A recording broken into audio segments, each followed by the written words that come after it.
Saudi আরবে এক সপ্তাহে আরো 23,000 গ্রেফতার। ভারতে পুলিশের সামনেই তারাবির সময় মসজিদে হামলা। 6 মাসে কুয়েতে 42,000 নাগরিকত্ব বাতিল। রমজানে চিনির দাম বাড়ানোয় পাকিস্তানে মিল মালিক ও ডিলারদের তলব।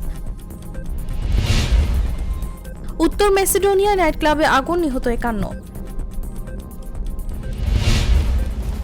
পাকিস্তানে যাত্রীবাহী বাসের কাছে বিস্ফোরণ, নিহত 7।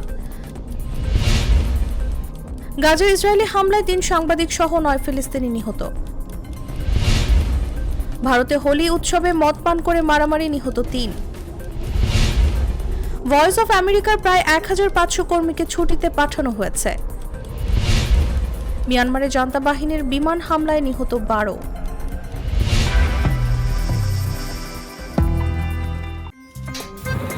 আমার একটা স্মার্ট সিদ্ধান্তে 25% গ্যাসের খরচ কমেছে। ভাবছেন কিভাবে? সাধারণ গ্যাস স্টোভ বদলে আমি এনেছি আরএফএল গ্যাস স্টোভ। এর সাইন্টিফিক নজল ও ব্রাস বার্নার ক্যাপ সমানভাবে তাপ ছড়িয়ে রান্না করে দ্রুত, তাই গ্যাসও বাঁচায় 25%, টাকাও বাঁচে 25%। আরএফএল গ্যাস স্টোভ নিরাপদ ও গ্যাস সাশ্রয়ী।